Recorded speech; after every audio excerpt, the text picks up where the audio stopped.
নমস্কার বন্ধুরা, মুন্নার রান্নাঘরে আপনাদের সকলকে স্বাগত জানাই। আজ আমি ম্যাঙ্গো লস্যি করে দেখাবো।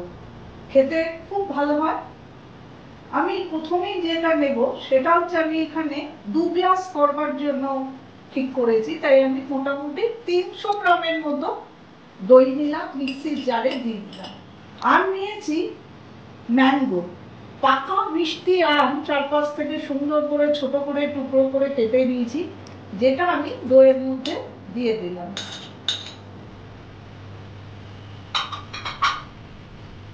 এবারে আমি এইটা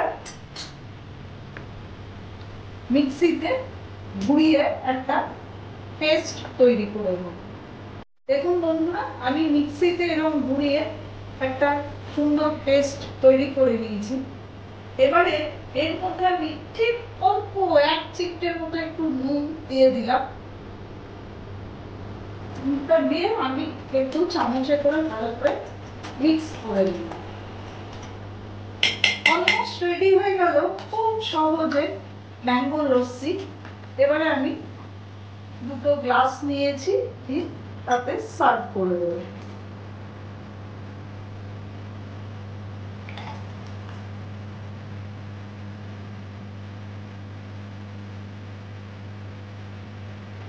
সার্ভ করে দিলাম।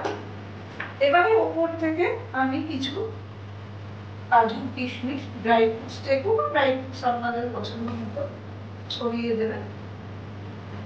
এটা ফ্রিজে রেখে একটু ঠান্ডা করে তারপরে সার্ভ করবেন।